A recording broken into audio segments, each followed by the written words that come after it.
sobre causa e efeito. A lei da causa e efeito. Vamos começar já com essa frase aqui do princípio hermético, que na época do Egito ele já falava alguma coisa sobre a questão da causa e efeito, né? Toda causa tem seu efeito, todo efeito tem sua causa.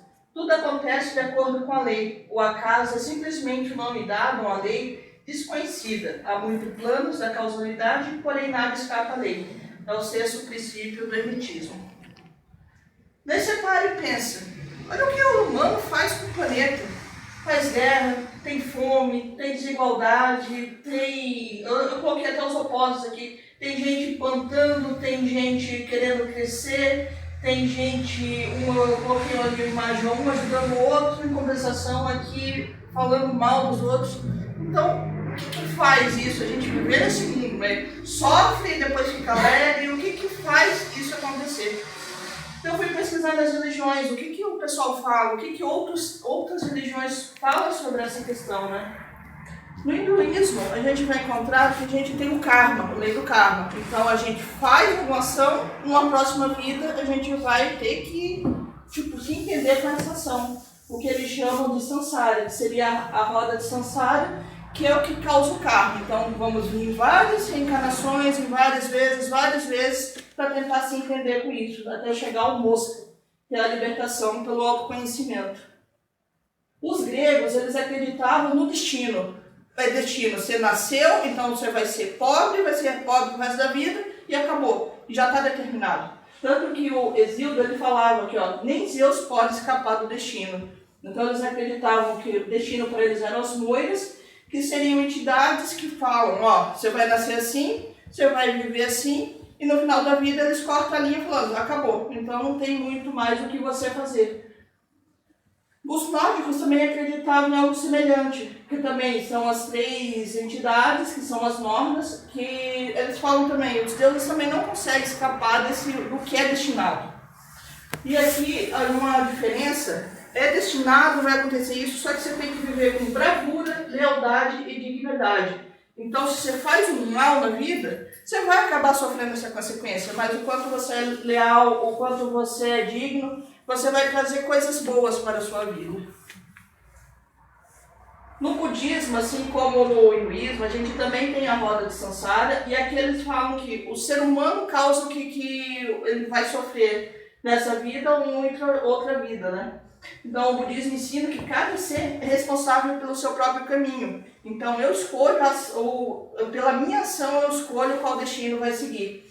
E aqui também eles vão ter o que é a libertação do sofrimento, que é a roda de samsara. Então, através dessas vindas e vindas, a gente vai conseguir sair desses sofrimentos. No judaísmo, não é um destino fixo. As pessoas, elas têm o livre-arbítrio para escolher entre um bem e um mal. Aqui existe um tipo de céu e inferno, porque as nossas ações, nossa vida vai acabar levando a isso. Mas não é determinado, você fez o mal, você vai para o inferno e vai ficar lá para o resto da vida, para sempre. Não, é o consciente. O quanto você consegue evoluir conscientemente, você pode mudar entre esses inferno para o céu. Nas testemunhas de Jeová, a gente tem que eles acreditam num dia de um julgamento. Então vai chegar lá determinado momento que vai acontecer, eles chamam de Armagedon, o fim do mundo, né? Onde as almas vão ser julgadas. E aqui a gente tem duas definições. Ou as pessoas vão ficar na Terra, eles não acreditam não necessariamente no céu, mas vão ficar aqui na Terra, num lugar feliz. Ou eles chamam de quando é mal, você vai ser aniquilado. Realmente a sua existência vai ser, exterminada. Só que existe uma chance de você, vou evoluir. Eles acreditam que é o Jeová, né? Então, enquanto você crê em Jeová, seguir os passos, você vai poder evoluir nisso. No islamismo, aqui a gente tem Allah. Allah que julga as pessoas. Então, após a morte, você vai ser julgado entre o Jannah, que é o paraíso, e o Jahannam, que é o inferno. Aqui também, o inferno ele é temporário, então necessariamente você não vai passar o resto da vida lá no inferno. Aqui eles acreditam muito entre você ser justo, então enquanto você é justo, você vai acaba indo para o paraíso ou o céu. No cristianismo, a gente tem também o livre-arbítrio, então a escolha nossa, o que a gente vai fazer da vida. E aqui a gente tem o céu, o inferno e um purgatório. O céu são pessoas, ações boas, vai acabar vivendo em comunhão com Deus. O inferno, quem rejeitou a fé e viveu no pecado, vai direto para o inferno. E o purgatório são algumas vertentes do cristianismo que é um meio termo. É um lugar onde você vai, purgar isso, vai fazer uma purificação espiritual das maldades que você acabou fazendo em vida.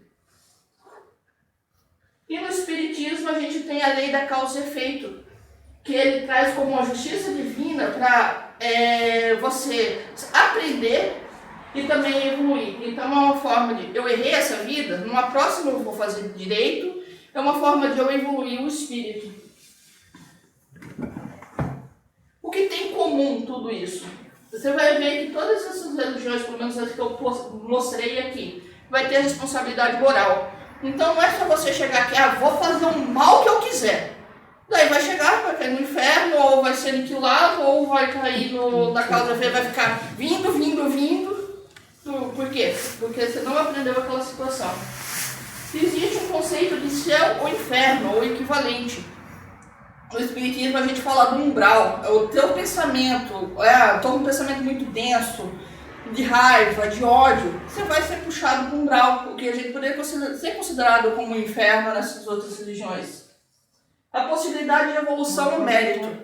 Todas essas religiões têm um fato de eu posso mudar minha moral, eu posso ser melhor cada dia para tentar conquistar esse céu, seja lá o que a gente vai encontrar no outro lado, né? Apesar das diferenças de nomes e caminhos, todas essas tradições concordam que a vida tem propósito e consequência. Então não adianta, vou roubar ali e não vou sofrer alguma consequência. Em algum momento você vai acabar pagando isso. Seja em vida, seja no pós-vida, seja em outra vida.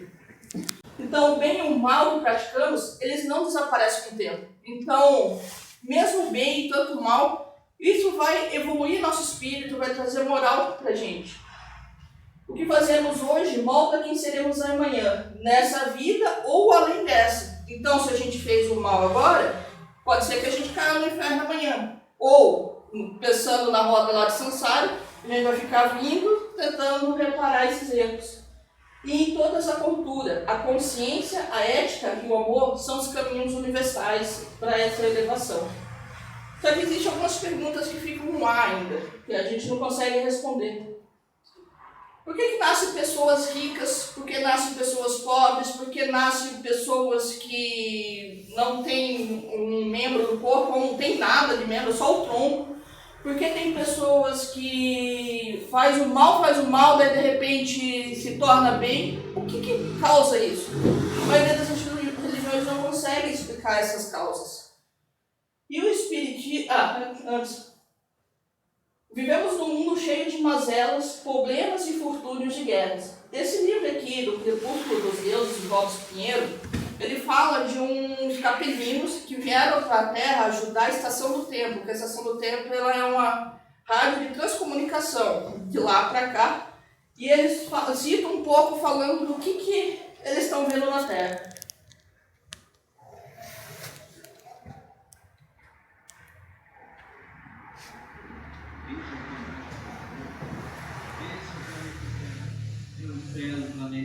A Terra é um dos mais belos planetas do universo. É realmente belo esse mundo. Seus habitantes deveriam ser mais felizes e perseguir a todo custo a pacificação do planeta. Você está correto, Elomar. Como pode o homem terrestre atentar contra a vida de sua própria casa planetária? Inumar, você se recorda dos momentos difíceis que passamos a primeira vez que viemos ao planeta Terra? E como me recordo, nunca havia vivido situação semelhante. O que aconteceu, Inumar? Quando chegamos próximos ao planeta, nós começamos a captar pedidos de socorro. Sentíamos as vibrações de sofrimento e dor da humanidade na Terra. Era 13 de outubro de 1943. O mundo terreno encontrava-se em pleno decurso da Segunda Grande Guerra. E vocês nada fizeram para ajudá-los? Nós e outros seres do espaço presenciamos a todo o sofrimento dos habitantes terrenos, sem nada podemos fazer. As leis que regem os destinos dos povos e dos mundos nos impediam de agir. Se não fossem essas leis, certamente teríamos interferido. No entanto, temos de respeitar a escolha de cada povo, de cada planeta. Cada humanidade busca seu meio evolutivo, e a dor, infelizmente, é um desses meios. Mas as leis permitem que se interfira se os habitantes do planeta ameaçarem destruí-lo. Sua observação é correta, mesmo porque outros mundos da família solar seriam afetados em seu equilíbrio e bem-estar. Retiramos-nos para um campo de asteroides, entre as órbitas de Marte e Júpiter, e de lá assistimos ao espetáculo de horror. Uma experiência muito triste. E hoje, como vivem os terráqueos? Vamos até ao monitor. Quero que vocês vejam umas imagens. Essas são imagens do planeta Terra nestes últimos anos. Analise.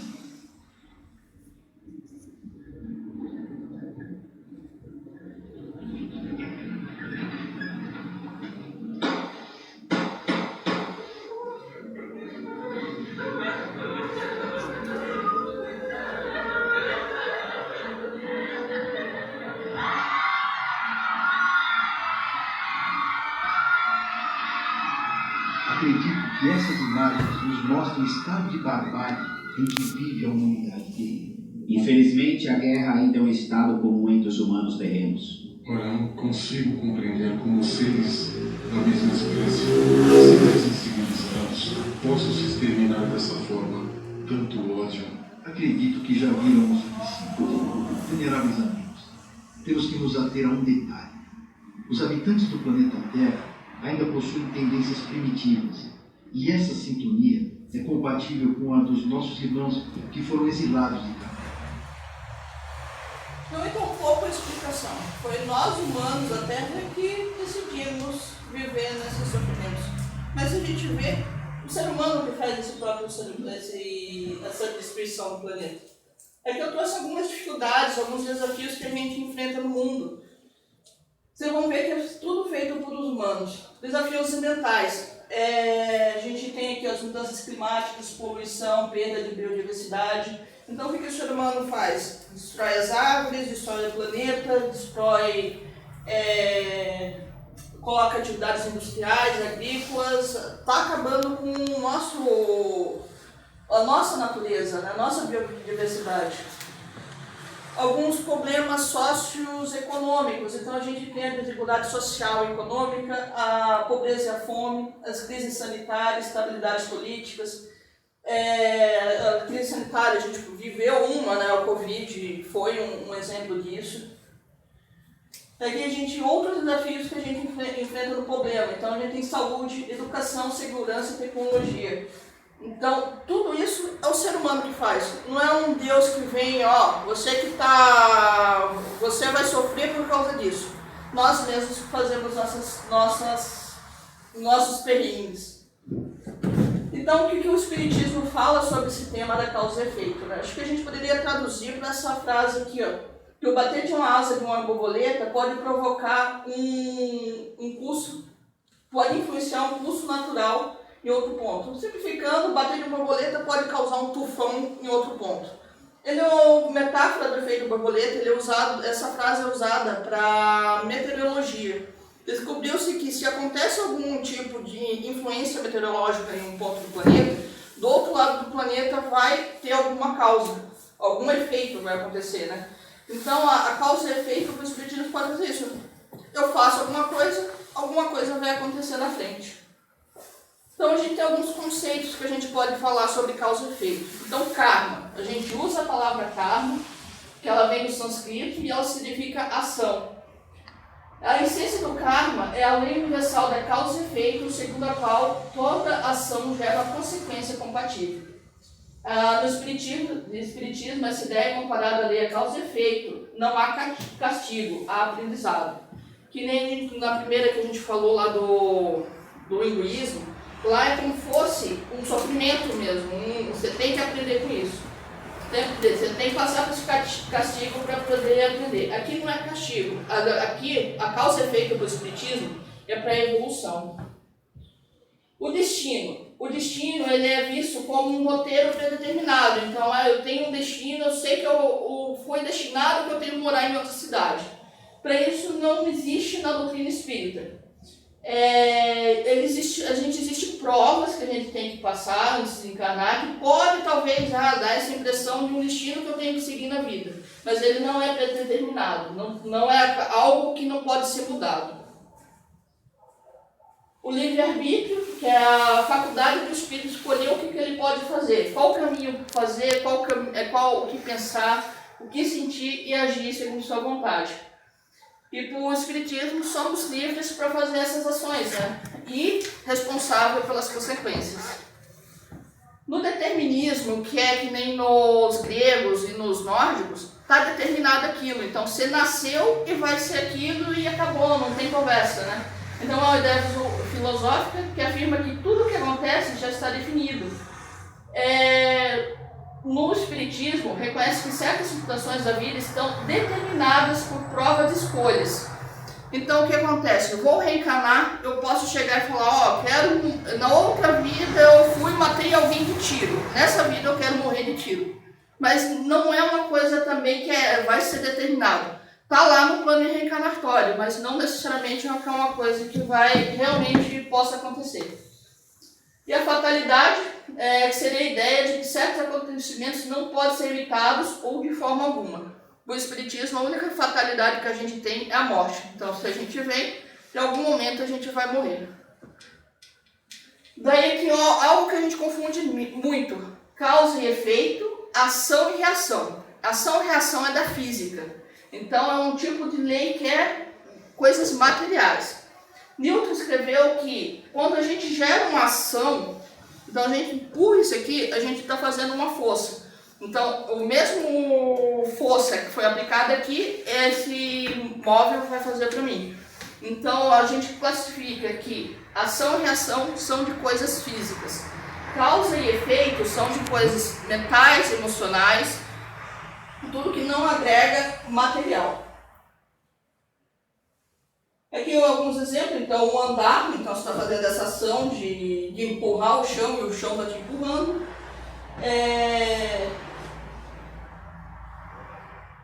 Perdi. Daí eu fiz uma tabela só para entender.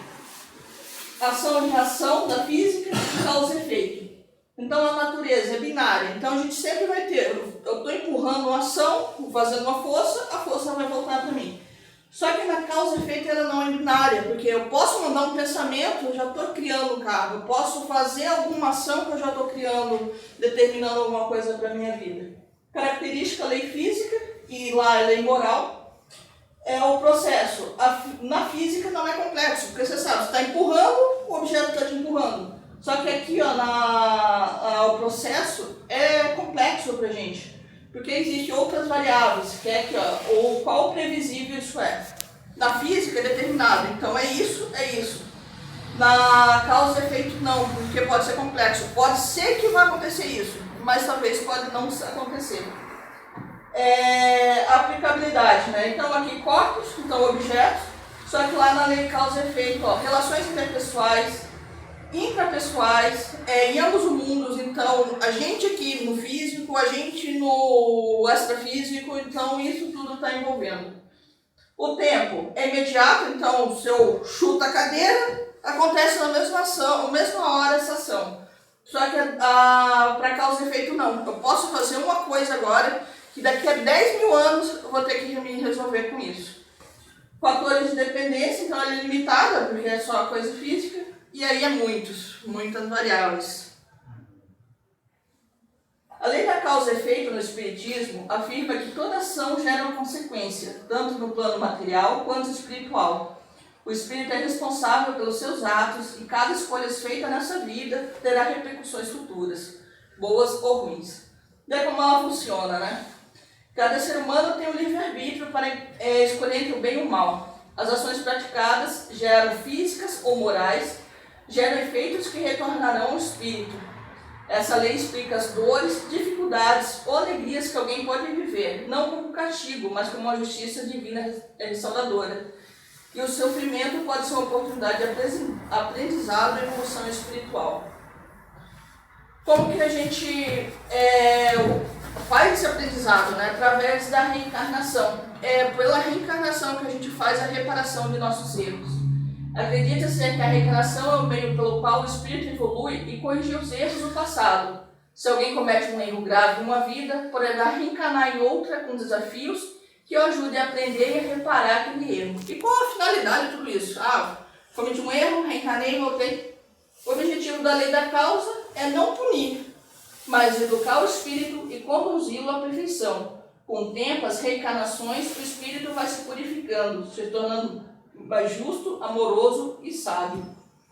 Daqui eu trouxe algumas do livro dos Espíritos, o Evangelho e o Céu e o Inferno sobre esse tema. Primeira pergunta: qual o objetivo da reencarnação dos espíritos? Então, ao nascer, a gente aprende e melhora a nossa moral. Para alguns, serve como pagar pelos erros, na verdade é expiação, mas para outros é uma missão. Mas todos precisam passar por uma reencarnação para poder evoluir. E também, nessa evolução, a gente aprende como a participação da criação. Então, quanto mais a gente evolui, mais a gente vai estar podendo chegar num universo que ele coloca aqui, agir para que o universo funcione. Então, quanto mais moralmente evoluído a gente está, quanto mais evoluído a gente está, mais a gente está ajudando a que o universo flua como deveria ser. Haverá fatalidade nos acontecimentos da vida. Aqui na fatalidade, no livro dos Espíritos, ele fala que o próprio espírito pode escolher a fatalidade. Mas aquilo que eu tinha até comentado. Quero morrer de tiro na próxima vida. Eu escolhi essa fatalidade para mim. Mas também não significa que, com o passar da minha vida, eu realmente vou ter que enfrentar isso. Vou ter que morrer lá de tiro no final da vida. Pode ser que eu aprendi coisas, pode ser que eu piorei. Daí sim, enfrentar essas provas morais. Né? A quem, então, há de o homem responsabilizar por todas essas aflições, senão a si mesmo? Porque a gente viu, todo esse sofrimento do planeta Terra, dessa destruição que a gente está vendo no planeta Terra, é culpa de Deus? Não, é culpa da gente mesmo. Então é o indivíduo o que faz as suas próprias aflições, seus próprios problemas. Os sofrimentos devido às causas anteriores à existência presente, como os que se originam de culpas atuais, são muitas vezes consequências da falta cometida. E continua a frase anterior, né? Então, o que eu faço é o que vai me ocasionar problemas no futuro. Os espíritos só podem ser totalmente felizes quando se tornam puros. Então, quando a gente faz toda essa parte da reencarnação, quanto mais a gente vai purificando, a gente chega na felicidade. Então esse é um objetivo, chegar na felicidade. Se livrar dos defeitos e chegar na felicidade. Deus criou as almas para fazê-las felizes ou desgraçadas. E ele cita aqui, Deus criou para que a gente fosse felizes. Só que não é assim, tô a felicidade, deixa feliz. Não, a gente tem que conquistar essa felicidade, então por isso que a gente tem que passar por essas provas e expiações. Algumas condições, então. Trouxe alguns casos aqui. A tragédia do Gansito, do norte-americano, foi no Rio de Janeiro, em Niterói, em 1961. Desse livro aqui da Ivone do Amaral, ela cita esse caso, que foi mais de 500 pessoas que acabou morrendo nesse incêndio, e uma coisa muito grande, assim, o porquê disso, né? E ela cita que essas pessoas que estavam lá participaram do massacre em Roma, principalmente nas arenas, e foi uma forma deles acabarem pagando essa situação como um resgate coletivo para poder, vamos evoluir, chega dessa dor. Aqui acho que a gente comentou dele na aula passada, que foi o caso do menino, lá no Rio de Janeiro, em 90. Os ladrões roubaram um carro e nessa de entra e sai, o menino ficou preso no cinto. e foi arrastado por 7 quilômetros, se não me engano. Não tem livro propriamente falando sobre esse caso, mas teve psicografias falando que ele arrastava escravos acorrentados. Então foi uma forma dele, acho que ele se sentia tão culpado nesse livro que ele precisava passar pelo mesmo sofrimento, pela mesma situação. Daí aqui nos livros, a gente tem aqui na Ação e Reação Silvério, que ele era um juiz corrupto, daí teve que pagar por todos os seus atos. Temos o Tobias no nosso lar, que a gente pode até falar também do próprio André Luiz, né? E aqui tem um caso de obsessão no Libertação, onde uma jovem sofria obsessão espiritual severa. Então, o que pode acontecer? A gente tem a causa e efeito, a gente fez algum mal para alguém. O obsessor pode ficar do lado e tentando, vou acabar com essa vida dessa pessoa. Ela fez mal, eu vou fazer mal. Então, não necessariamente que a gente só pague só aqui no físico. Pode ser também que tem essa ligação com o espiritual. E aqui no Céu e Inferno, o Kardec fala sobre as situações de crianças que nascem com grandes deficiências mentais ou físicas, que também é uma prova. Então, arrependimento, expiação e reparação consiste em 3 condições necessárias para pagar os traços de uma falta. Então, arrependimento, eu cometi um mal, eu vou me arrepender. Vamos pensar lá no menino lá. Ele se arrependeu do mal que fez o escravo e vamos tentar recuperar isso. Foi a forma que ele tentou se amenizar essa situação. A expiação, ela consiste nos sofrimentos físicos ou morais que são consequentes à falta, seja na vida atual, seja na vida espiritual ou após a morte. E a reparação consiste em fazer os bens àquele que se havia feito mal. Quem não repara os seus erros numa existência, acha-se numa encarnação ulterior em contato com as mesmas pessoas, de modo a demonstrar reconhecimento e fazer-lhes tanto bem quanto mal lhe tenha feito. Daqui a gente tem alguns exemplos do que pode acontecer. Então, se a pessoa fez um aborto na vida, com um resgate, numa próxima, talvez ele possa vir com esterilidade, doenças genitais. Vamos falar aqui, suicídio. Então, ele pode vir como doenças congênitas. Então, de alguma forma, tudo que a gente faz acaba passando por um problema numa próxima vida. A lei da causa e efeito é o fio invisível que entrelaça o passado ao presente, não para nos condenar, mas para nos convidar a crescer. Cada desafio é uma chance de reescrever a própria história com coragem, consciência e amor. Por isso que eu trouxe esse vídeo aqui do Nick Vujicic. Ele nasceu e só tem um tronco. Ele não tem braço, não tem perna. E o cara é um exemplo de vida, porque ele pegou todo esse sofrimento, toda essa dor que ele veio nessa vida e está crescendo, está evoluindo nesse momento.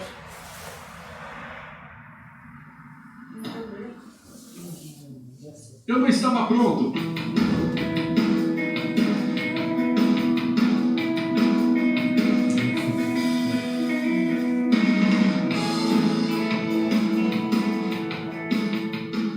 Não tenho braço nem pernas, mas sou muito grato por essa asinha de frango.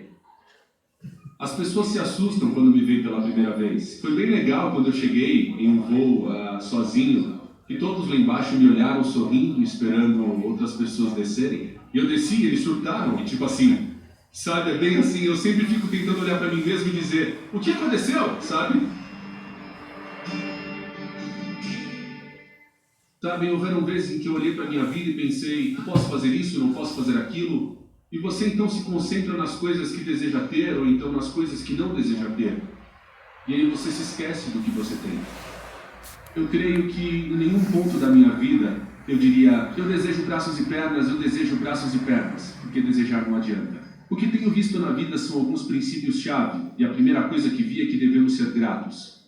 É difícil ser grato, cara. Te digo que quando eu tinha 8 anos de idade, pensava sobre minha vida que eu nunca me casaria, que eu nunca teria um emprego, que nunca teria uma vida ou um propósito. Qual o tipo de marido que eu poderia ser, se nem mesmo eu poderei segurar a mão da minha esposa? É uma mentira você pensar que não é bom o bastante. É uma mentira você pensar que não vale nada.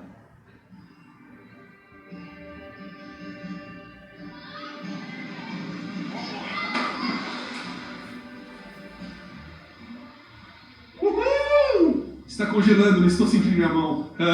Eu amo a vida, sabe? As pessoas me perguntam como posso sorrir tanto. Eu digo, bem, é uma longa história. Mas, ao mesmo tempo, é muito simples. Sabem, às vezes é muito difícil sorrir quando acontecem coisas na vida que você não sabe ou não compreende. E você não sabe se conseguirá superar. Você passa por uma tempestade na vida e você não sabe quanto tempo a tempestade vai durar. E hoje irei compartilhar com vocês alguns princípios que aprendi na minha vida e que vocês poderão usar nas suas vidas.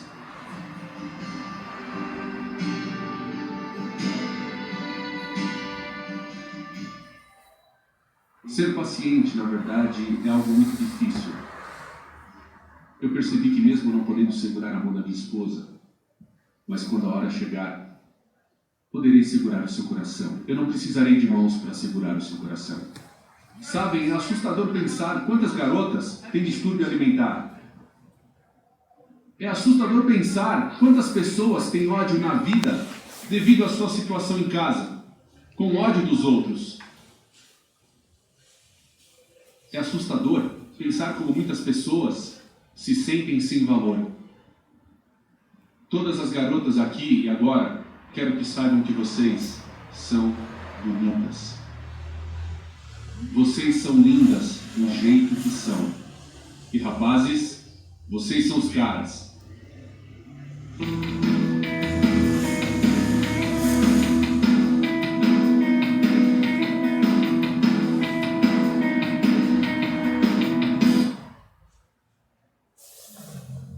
Então a gente encerra com essa mensagem aqui da Bíblia.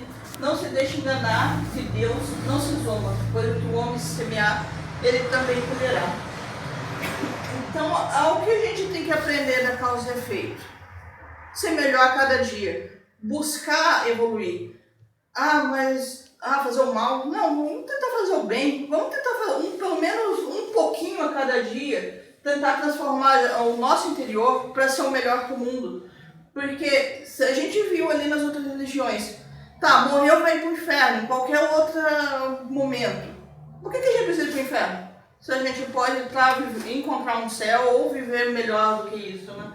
Então, pensar bem nas nossas escolhas, até nos nossos pensamentos, o ódio que a gente enfrenta, a raiva que a gente enfrenta, será que a gente precisa disso mesmo? Então a gente está gerando karma. Lá vai, gente, outras vidas ter que resolver. Me desentendi com a pessoa. Será que precisa desentender mesmo com essa pessoa? Será que não é melhor depois se entender para futuramente não precisar, vou ter que voltar com aquela pessoa, até atrasar a nossa evolução e atrasar a evolução da outra, porque nessa vida teve um desentendimento. Então a causa e efeito, ela é um convite para ser melhor na nossa vida. Eu até coloquei aqui, se toda ação gera uma consequência, se cada escolha é uma semente lançada no tempo, o que estamos cultivando com nossos pensamentos, palavras e atitudes? O que será que entendemos as causas por trás dos desafios que enfrentamos? Quantas vezes colhemos hoje o fruto do que fizemos ontem? Estamos prontos para assumir a responsabilidade de nossas escolhas? Que tipo de marcas estamos deixando no mundo e em nós mesmos? Então, acho que o principal ponto, o que eu posso fazer diferente a partir de agora? Qual o bem, qual o melhor que eu posso fazer? Encerramos. Então, perfeito.